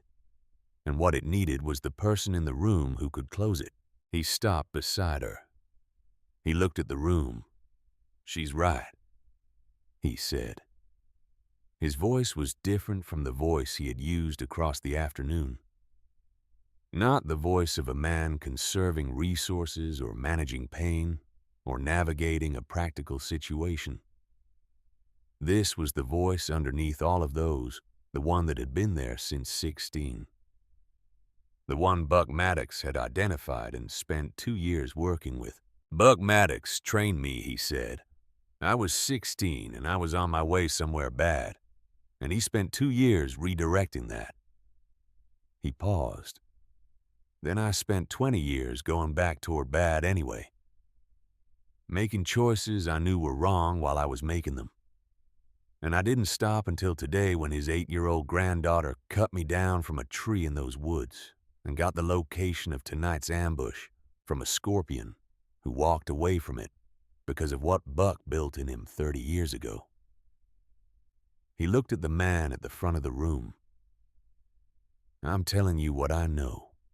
What I know is that Rex Cutter wants us at that intersection tonight. What I know is that I am standing in this room instead of in the ground, and I am standing here because of what this man left behind him. And what I know is that Buck Maddox would not spend 30 years building something in people just to watch them ride into a field with no cover, because they didn't stop to read the situation. The man at the front of the room looked at Dex for a long time. Then he looked at Nora. His face had changed from when she had walked in. The authority was still there, the posture of it, the habit of it. But it was sitting differently now, not as something that needed to be defended, but as something that could be used in a specific direction. He said, Trace. Trace was already at the back of the room with a phone in his hand. He had made 2 calls on the drive over. And she had listened to both of them without asking what they were for, because she had understood what they were for, from the specific economy of what he said and what he left out. The first call had been to someone he referred to only as the number, not a name, and what he had given them was the intersection, the barn, the field, and the timeline. He had ended the call with a phrase she had memorized on your side of it, meaning the legal side, meaning the side where what happened at 10 o'clock at that intersection happened in a documented and official way that would be difficult to walk back from, and difficult to explain, and difficult to absorb without structural consequences. The second call had been to someone inside the Scorpions, and that call had been shorter, 3 sentences. And what he had said in those 3 sentences was enough to know that there were people on the other side of this situation who had been waiting for this kind of call for longer than tonight. Entree said to the man at the front of the room, "It's on." The man looked at the room. "Nobody rides tonight," he said. He said it with the finality of a man who had made a decision and was not going to revisit it. Nobody goes near that intersection. He looked at Dex. "You're sure about the location?" "She told me," Dex said. Gray told her. He nodded. He looked at the faces around the room at the men who had been loud 15 minutes ago and were now quiet with the specific quality of men who were recalibrating, who were adjusting from one thing to a different thing and doing the work of that adjustment internally, which was the only place it could actually happen. Then he did something she had not anticipated. He looked at her. "You said your grandfather's name was Buck Maddox," he said. "Yes," she said. "He ran the dojo on Route 7. "Yes." He was quiet for a moment with the expression of a man holding something up to the light. "He told me once," he said, "that the most important thing he could teach was not any specific skill. He said the most important thing was the habit of stopping to read what was in front of you before you responded to it. He said most of the damage in his experience came not from bad intentions, but from people who had not stopped long enough to see what they were actually dealing with." He paused. "I was 22 when he told me that. I've been in this room for 14 years. He said it the way a man said something that had been true for a long time, and he had not found the right place to put it until now. I don't know if you know what that means, but he made a difference to more people than the ones you've met today." She knew what it meant. She let it mean what it meant without saying so. The room stayed where it was. At 9:57, Trace's phone rang. She knew from the way he answered it that this was the call they had been waiting for. He listened for 40 seconds without speaking, and then he said confirmed and ended the call and looked at the man at the front of the room and nodded once. The man nodded back. What had happened at the intersection on County Road 17, 4 miles east of Harlan, at 10 o'clock on a Tuesday night in October, was not what Rex Cutter had prepared for. What Rex Cutter had prepared for was 35 Hells Angels arriving on motorcycles, at an intersection on a narrow road, arriving angry and fast, and not thinking clearly, because they had received news 40 minutes earlier, designed to make them arrive angry and fast, and not thinking clearly. He had prepared a field with no cover, and the specific geography of an ambush that had been scouted and planned and communicated to people who were ready for it. What arrived at that intersection at 10 o'clock was not 35 Hells Angels. What arrived was 2 vehicles with county plates and 1 vehicle with federal plates, and a 3rd vehicle that Trace had arranged through channels that did not need to be described in detail. Rex Cutter had been standing at the north edge of the field beside the barn when the lights came up the road, and he had registered the wrongness of what he was seeing in the 2 seconds it took the vehicles to stop. And in the 4 seconds after that, the situation had resolved itself in the specific and irreversible way that Situations resolved when they had been built on the assumption that no one knew what you were doing. And that assumption had been wrong. Rex Cutter was in custody before 10:15. 6 other members of the Scorpions were detained at the scene. Gray was not among them. Nobody said anything about Gray that night, or in the days that followed. Not from the Hells Angels side and not from the law enforcement side, and the specific gap in the accounting had the quality of something deliberate. Something that several people in several different positions had decided independently to leave alone. Nora learned this later. On the night itself, she was not at the chapter house anymore. Trace had taken her home at 8:45. She had asked him to park on the road rather than in the lot, and he had done it without asking why, with the instinctive understanding of a man who knew that entrances mattered, and that how you arrived at a thing was part of the thing itself. She got out of the truck. The dog jumped down from the bed and took his place beside her without being asked, and she stood on the road for a moment and looked at the trailer park and looked at the light in the window of the third trailer on the left, which was her mother's window, which meant her mother was home. Trace rolled down the window. "You good?" he said. She thought about the question. "Yes," she said. He looked at the dog. He looked at her. He said something she had not expected. "Buck Maddox," he said. "Your grandfather. I knew him to say hello to. I was in the hardware store once when he came in and I was maybe 25, and he looked at me and he said, 'That's a man who's gonna need to decide something important soon and he's putting it off.' Just said it like he was reading a sign." He paused. I didn't know what he meant until about 6 months later. He shook his head with the specific expression of a man holding an old thing carefully. I never forgot it. She absorbed this. She added it to everything else she had collected today, the inventory of a man she had known as her grandfather, and was learning in pieces and through other people's eyes. Was also other things she had not been old enough to see while he was alive. She thanked Trace for the ride. He said he would wait until she was inside. She walked across the gravel lot with the dog beside her, and she climbed the 3 steps to the trailer door, and she put her hand on the handle. Inside, she could hear the television, which meant her mother had been home for a while, which meant her mother had come home and found the trailer empty and had sat down to wait, and had turned the television on because it was better than the silence that came with waiting and not knowing. She opened the door. Carla Maddox was sitting at the kitchen table, not on the couch in front of the television, which meant she had been waiting specifically positioned in the room where she would see the door open first. She was still in her diner uniform, the pale blue shirt with the name tag. Her hair pulled back the way she wore it for work. She had a coffee mug in her hands that was not steaming, which meant it had been sitting there for a while. She looked at Nora. Nora came in.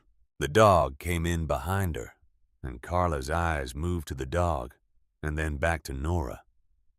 And in the motion of that look, Nora could see everything her mother was holding and had been holding since she came home and found the door unlocked and no one inside. She could see the specific architecture of what a mother carried when she did not know where her child was, the way it arranged itself in the face and the hands and the set of the shoulders. She set her backpack down inside the door. She walked to the table and she pulled out the chair across from her mother. And she sat down.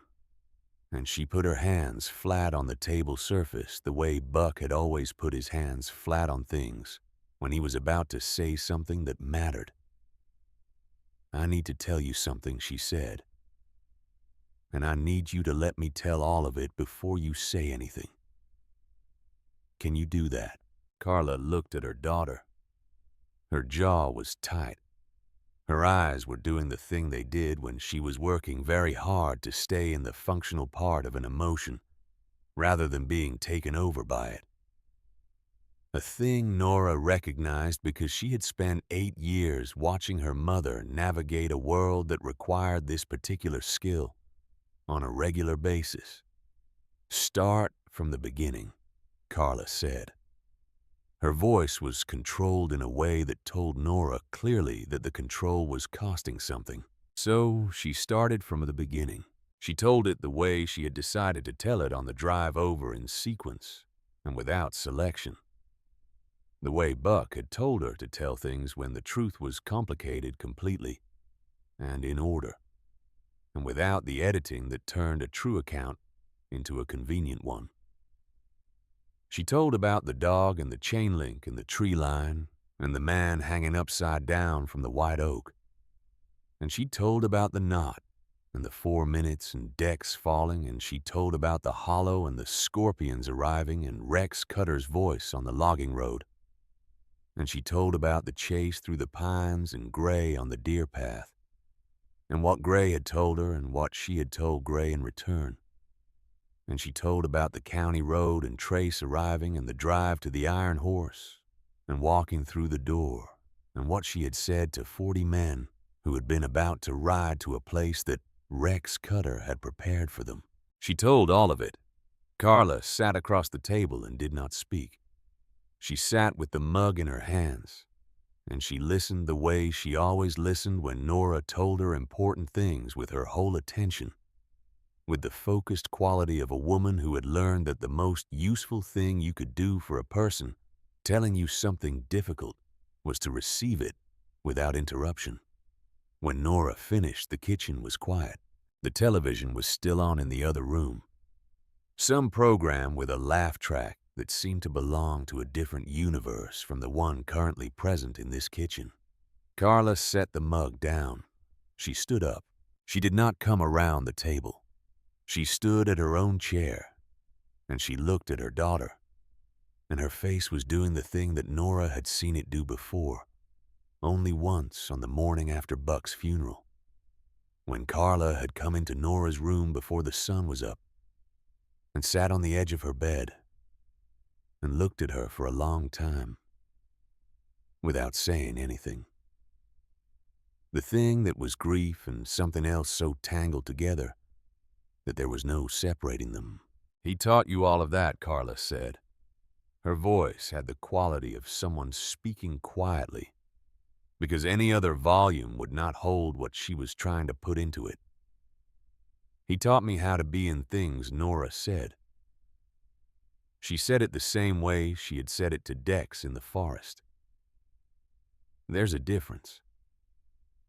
Carla was quiet for a moment.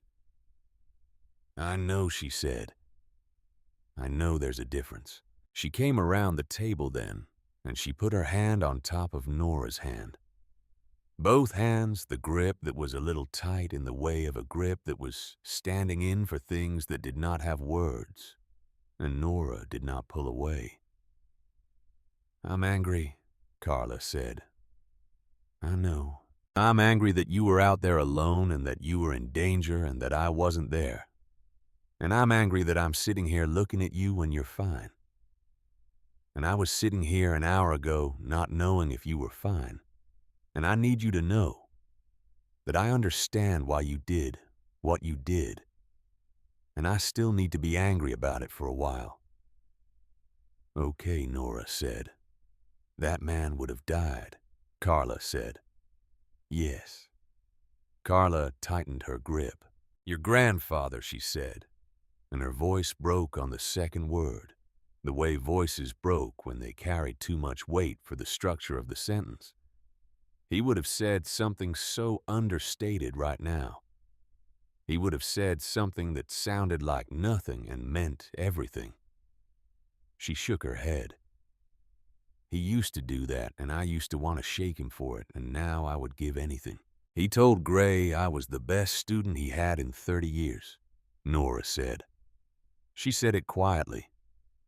"He told Gray he never said it to me because he didn't want me to stop working for it." She paused. "Dex said something similar.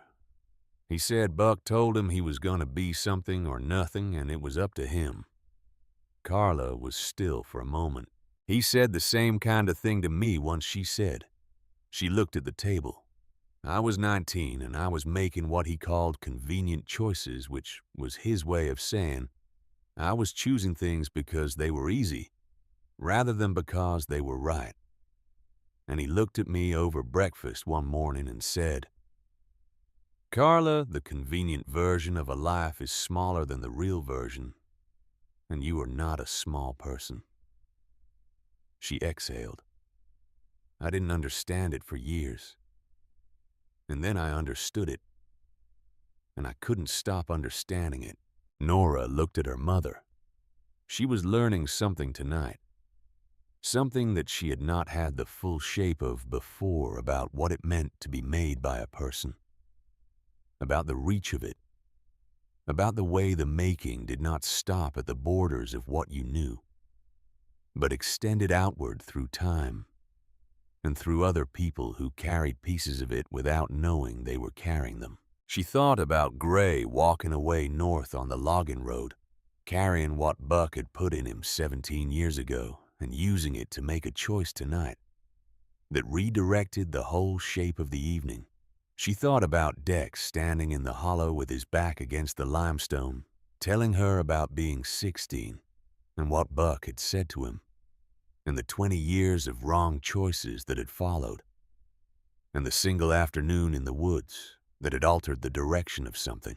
She thought about the chapter president at the Iron Horse, saying he had known Buck to say hello to, and that Buck had looked at him and told him something true that he had not known what to do with for 6 months, and then had not been able to stop knowing. Buck Maddox had been dead for 2 years. He was in more rooms than Nora had known. The knock came at 20 minutes past 10. 3 knocks, deliberate, the kind that communicated something about the person, making them a quality of respect, combined with certainty. She recognized the knocking before she recognized the reason for recognizing it. Carla looked at the door. Nora stood up. She opened the door. Dex Harlow was standing on the trailer steps. He had changed his shirt, and someone had replaced the bandage over his eyebrow with a proper medical strip. And he was holding himself with the upright care of a man managing pain by keeping most of his attention off it. He looked cleaner than he had in the woods, but the bruising on the left side of his face had darkened considerably in the hours since the hollow, and the eye that had been swollen was open but narrowed. And he had the overall aspect of a man who had been through a significant physical event and was on the other side of it, but not far enough on the other side to pretend otherwise. Trace was at the bottom of the steps, hands in his jacket pockets, giving the door and the people at it whatever space they needed. Dex looked at Nora. She looked at him. Her mother appeared beside her in the doorway. Dex looked at Carla. His face did not change in any defensive way. He held her gaze with the steady patience of a man who understood he was being evaluated and had decided that the honest response to evaluation was to be accurately visible. "You're him," Carla said. "Yes, ma'am." He said his name. He told her he was sorry to come to the door at this hour, and he told her why he had come to tell her in person what her daughter had done. Not as a courtesy, he said, but because he needed her to know it from someone who had been there, who had been the recipient of it, who could tell her what it actually was, rather than what it sounded like when described from outside. "She's 8 years old," Carla said. "I know that. You understand what 8 years old means." "I understand it," he said, and what was in his voice was not the placating tone of a man trying to manage a situation, but the plain acknowledgement of a man who understood the magnitude of what he was saying yes to. "And I understand that what happened today should not have been something she had to do. I understand that it was dangerous and that she had no business being in it by any reasonable measure. and I understand that the fact of how she handled it is not something I am taking lightly." He looked at Carla directly. "I came because you need to know that your daughter walked into a room full of men tonight and said the thing that stopped something from happening that would have been very bad. And she said it the way her grandfather would have said it, which is the highest thing I know how to say about anyone." Carla was quiet. Her jaw moved once. Then she stepped back from the door. "Come in," she said. He came in. He had to angle slightly through the door. He stood in the small kitchen and looked at the table and the chairs, and the child's drawings on the refrigerator, and the row of things on the windowsill above the sink. And he looked at them the way a man looked at a room that reminded him of a kind of life he had spent years at a distance from, carefully and without presumption. The dog came out from under the table and pressed his nose against Dex's hand. Dex put his hand on the dog's back. Carla said, "Sit before you fall down." He sat. She got him water without asking if he wanted it. She put the mug back on the stove for more coffee. She sat down at the table and she looked at him with the specific attention of a woman who had decided to receive what was in front of her, rather than manage it from a distance. He talked about Buck. He talked about the specific things he remembered, the things that had stayed in him across 20 years, and a life that had gone in the wrong direction from what Buck had been trying to build. He talked about a particular afternoon in the dojo, when Buck had made him untie and retie the same knot 40 times. Not because the knot mattered intrinsically, but because Buck had told him that the patience required to do a thing correctly. The 40th time, when you had done it wrong 39 times, was the patience required for everything else. And he had not understood what everything else meant until he was standing in a clearing this afternoon watching an 8-year-old girl work a constrictor hitch loose from a tree trunk, with the focused attention of someone who had done it wrong enough times to know exactly which way to go. Carla listened. The coffee finished and she poured it and set it in front of him without him asking. And he took it. And she poured one for herself. And they sat at the kitchen table and it was 10:30 at night. And Nora sat across from both of them and listened to her mother and this man exchange pieces of someone they had both known. Pieces that were different shapes from different angles, and she assembled them into something more complete than she had had before. "He never told you he talked about you to the people he trained," Dex said to Nora. "He said it not as a question. He didn't talk about people directly," Nora said. "He talked about principles." Dex looked at his coffee. "He taught me something once," he said, "that I have thought about more times than I can count. He said the most important thing he could teach anyone was not a technique or a skill or a piece of knowledge. He said the most important thing was the moment of stopping, the moment before you do the thing.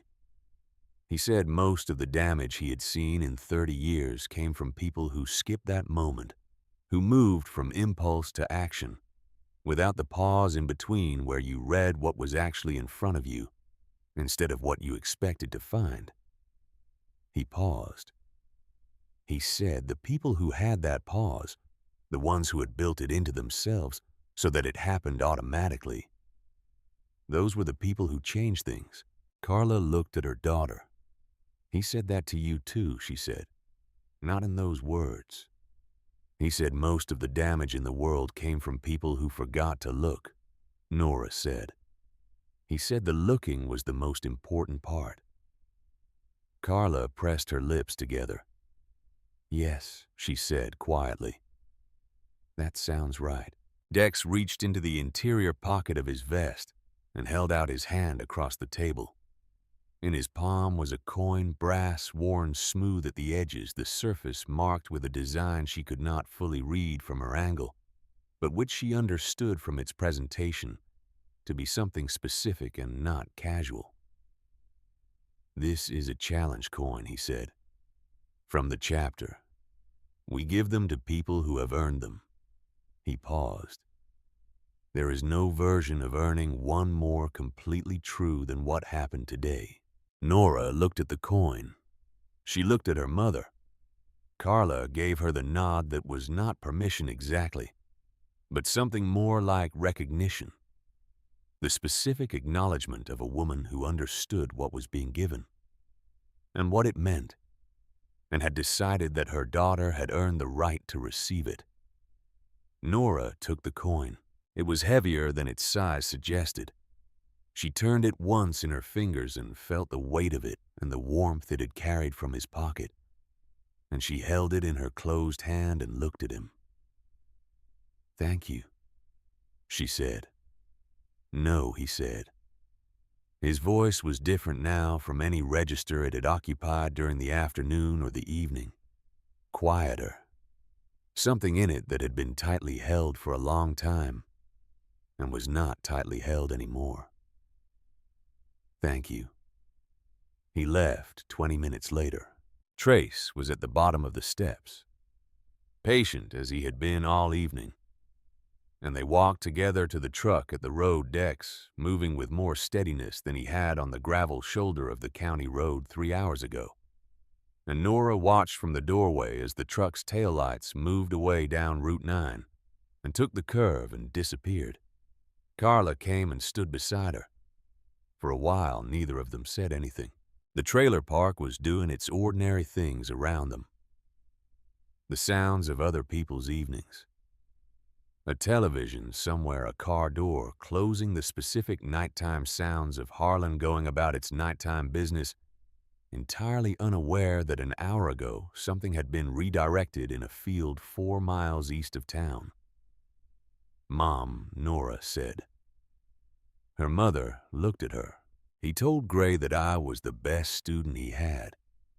She said it quietly, looking at the road where the truck had gone. "He told a stranger. He never told me. I know Carla said. Did you know?" Carla was quiet for the moment. "Then I knew he thought it." She paused. "He told me once, not about you specifically. He said it in a general way, that the student he had been waiting for the whole time had finally shown up. He said it was someone who listened with their whole self, not just with their ears. He said she was going to be ready for things he couldn't even prepare her for. He said all he could do was make sure she knew the knot held." Nora stood in the doorway.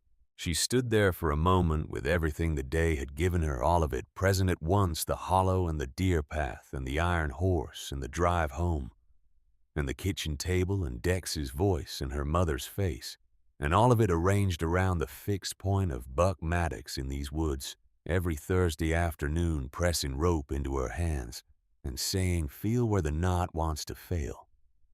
She knew where the knot wanted to fail. She knew how to find the angle.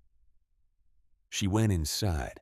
The dog followed and settled under the table at her feet, his warmth against her ankles, and she sat down and opened her hand and looked at the coin one more time. The brass caught the kitchen light. She closed her fingers around it. Then she looked at the dog. He was looking back at her with the specific patient attention he had been directing at everything since the afternoon in the woods, the attention of an animal that had followed her into something and come out the other side of it, and was now fully and irreversibly here in this kitchen, in this life, with no intention of being anywhere else. She put her hand on his head. "Buck," she said. His tail moved, not the uncertain arc of an animal that did not know if it was welcome. The full, steady movement of an animal that had just been given its name and understood in the way that dogs understood the things that mattered, that it was the right one. Carla looked at the dog. She looked at Nora. She did not say anything for a moment. Then she said, "Yes, that's right." That's exactly right. Nora set the coin on the table in front of her. She looked at it. She looked at the backpack she had set by the door when she came in. The backpack with the coiled rope inside it. The rope she had taken from the white oak after she untied it. Coiled it the way Buck had taught her and packed it away. She thought about the clearing in the woods behind Harlan, the branch where the rope had been, the bark abrasion that would still be there tomorrow and the day after, the white oak standing in the dark with its empty branch, and the particular quality of a space where something had been and was no longer. She thought about what she had done and what it had set in motion, and where all of that motion had arrived by 10 o'clock tonight. She thought about the knot, not the specific knot, though she thought about that too, the constrictor hitch that had taken 4 minutes to work loose, the technique Buck had made her practice until her hands knew it in the dark. She thought about the larger thing, the thing that a knot was a version of the thing that held things together when the weight came on them, and the question was whether what you had built was sound. She thought about whether what Buck had built was sound. She thought about Gray walking north on the logging road, making a choice that 30 years of a specific training had made possible. She thought about Dex standing in the Iron Horse, saying things he had needed 20 years to get back around to saying. She thought about a chapter president who had known Buck to say hello to and had carried something Buck told him for 14 years and had used it tonight when it was needed. She thought about all of it. The knot held, she said. Her voice was quiet, barely above a whisper. Not directed at anyone in the room or anyone not in the room. Just the stating of a fact in the plain way that plain facts deserve to be stated. Her mother looked at her. She did not ask what it meant. She looked at her daughter's face, and she knew what it meant.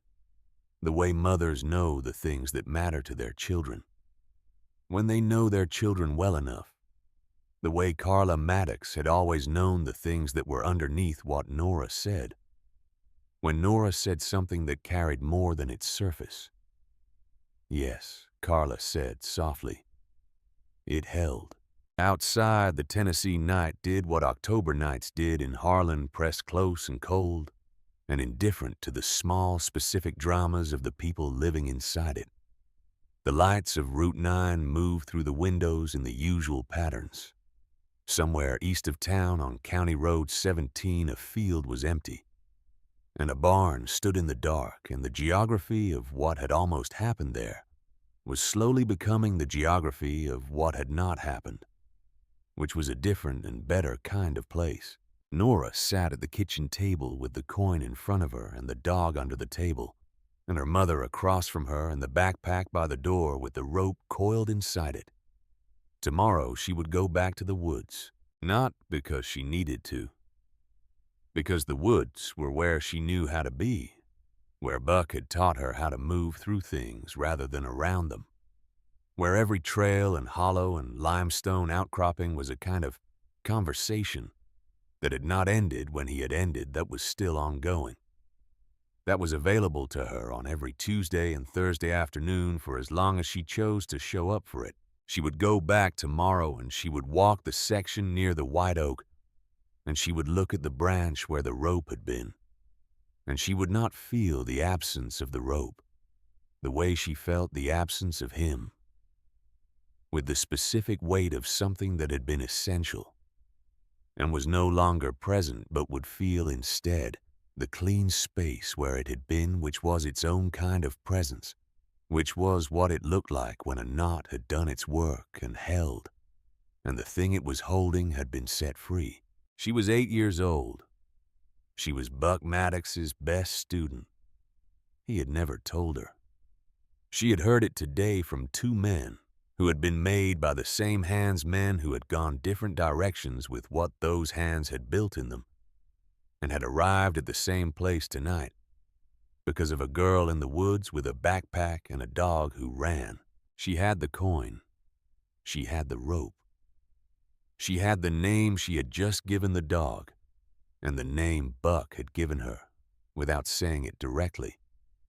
which was the way he gave the most important things wrapped in practice and patience and the slow accumulation of Thursday afternoons.